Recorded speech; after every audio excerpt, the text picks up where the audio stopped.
guess kind of just start off with the obvious. How are you doing in your rehab, and where do things stand? Rehab's going well. Making good progress, coming along.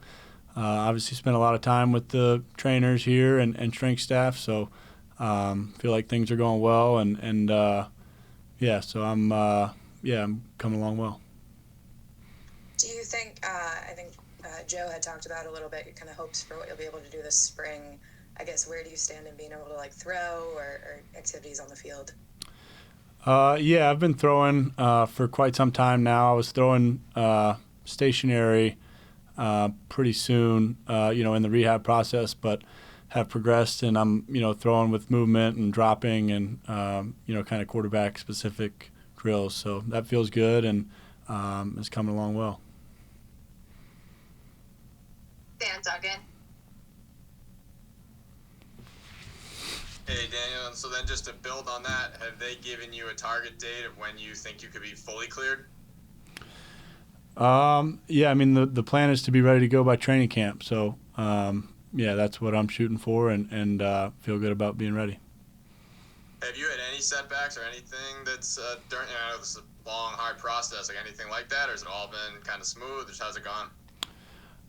Yeah, I haven't had any setbacks, fortunately, to this point. So, it's a process, and there's certainly better days and then days that, you don't make as much progress. But overall, it's been a good process with these guys, and lucky to have the training staff that we have here with the Giants and the strength staff, and feel lucky to be working with them. So it's been a good process. I've come along well, and luckily no setbacks. Thanks. Yep. Jordan Renan.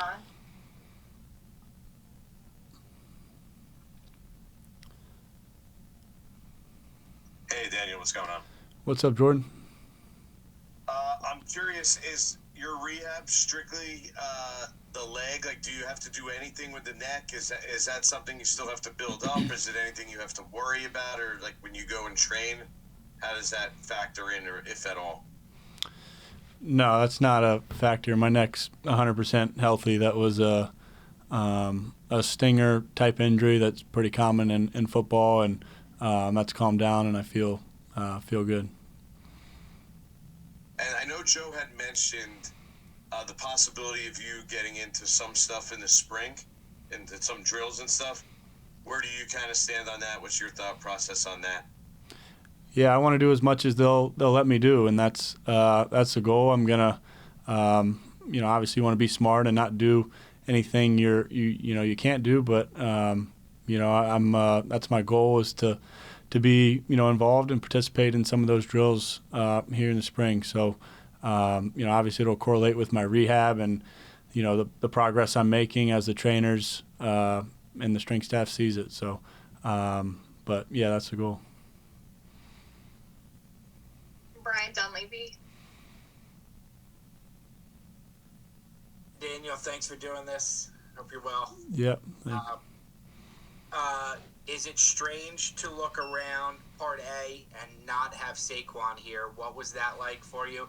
And if my math is correct, Daniel, Part B would be, I think you're the longest tenured Giant now. Can you believe that?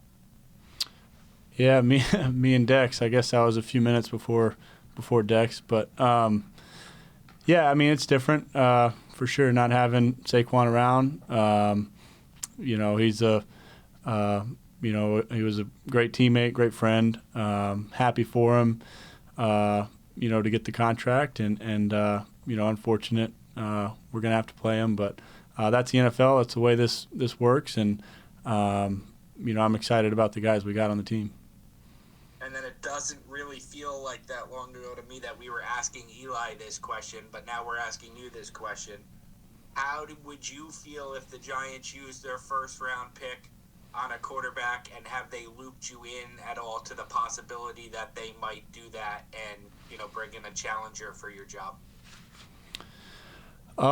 Yeah, I mean, my focus is what I'm doing here with my rehab. Kind of the same thing with Sequan. It's the nature of our business. It's a competitive league, so the best way to handle that, I think, is to focus on what I'm doing, focus on myself, and making sure that I'm, one, healthy, and then ready to play good football. So, that's what I can control. That's what I can do to help myself and the team. Thanks, Daniel. Yep. Paul Schwartz. Hey, Daniel. Hey, Paul. How you doing? Hey, good. How you doing? Good.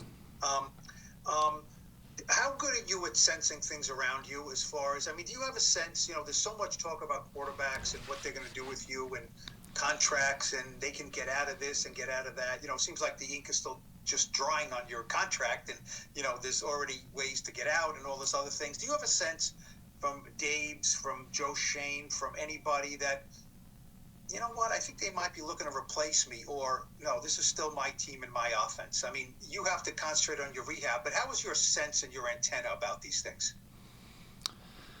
Yeah, I think, I think you can get into trouble when you try to think too much about some of those things and how it all works out, and, like your antenna for maybe some of those dynamics and relationships. So, I'm just kind of focused on what I'm doing, and that's my rehab, getting healthy, spending time with the guys, and making sure we're getting on the same page, having the best spring we can. So, I guess that'd be a better question for Joe and Dave's, but I'm focused on what I got to do. And if you're healthy, this summer in training camp, which you hope to be, and going on into the season, you feel you're the best quarterback that the Giants can have to start their season with? I do, yes. Thank you. Kim Jones. Hey, Daniel, how you doing? Good. How are you, Kim?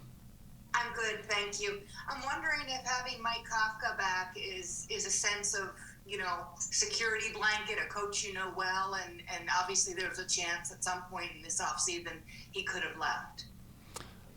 Yeah, it's been, it was great. It's great to have Kafka back. Obviously it's a compliment to him that he was sought after in some of those head coaching jobs. So he's a great coach, and I've enjoyed working with him, spending time with him, and building this offense. So we understand there's areas we're all looking to improve, and I'm looking forward to working with him, taking his coaching, and taking those steps. So he's a smart guy, football guy. Played quarterback in the NFL, and has seen it from a quarterback's perspective. So I've really enjoyed working with him. Daniel, with the injuries, have they worn on you? Have they given you a life lesson? Have you taken somehow a positive? How have you addressed the idea in your own mind that so many of these games, unfortunately, you've not been out there for? Yeah, it's definitely an unfortunate part of the game. It's a physical game, playing quarterback. You're going to take hits, and a lot of the hits, are in the pocket where you're not moving or you're not protecting yourself as much as you would be when you're running. So, so it's all part of the game. It's an unfortunate part of it, but it's times to focus on little things and trying to rehab the knee, but also find other areas of your game that you can focus on and still apply yourself to improving. So you're always kind of looking for those edges, or you're looking for those couple things that you can take a step with. It's a little bit different when you're rehabbing and when you're maybe less, at least for the first couple months, of less mobile than I would be in a typical off season. So tried to focus on a couple things and make progress. If I could, I know this is a third, but I just want to make sure I'm clear. Were you kind of just talking about a little bit neck up? Because that's the part that you can fine tune as your body's healing?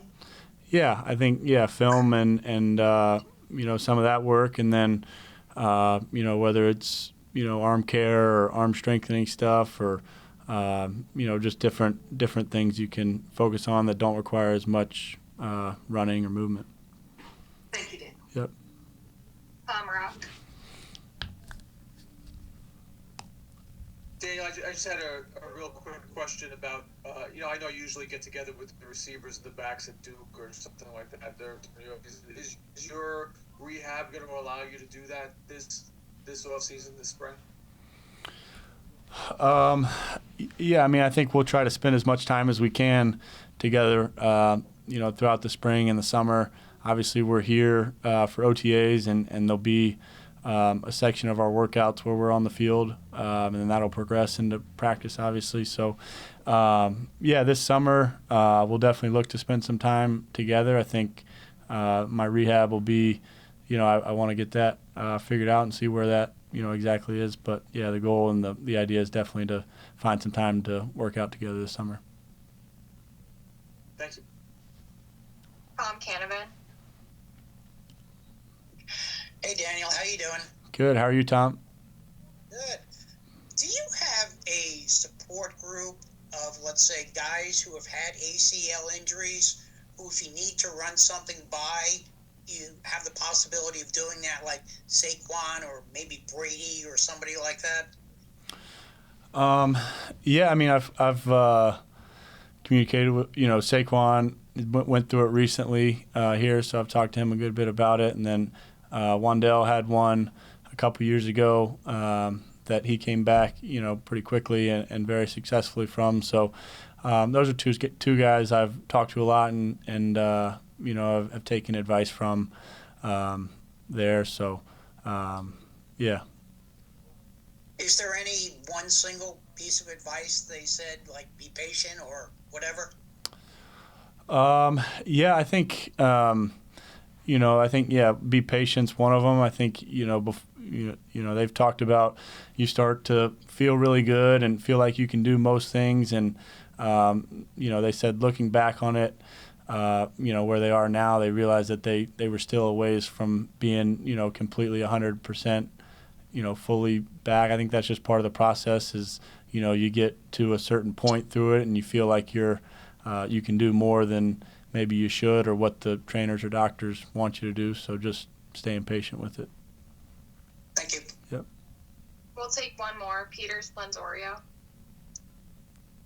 Hi, Daniel. It's Peter Splendorio with the Daily News. Kind of just to build a little bit off, having some new teammates, how do you kind of navigate new alignment, new running backs, new receivers, possibly more coming in the draft, just not being able to be out there with them in a full capacity this spring? How do you kind of still build a rapport, before you're 100% cleared?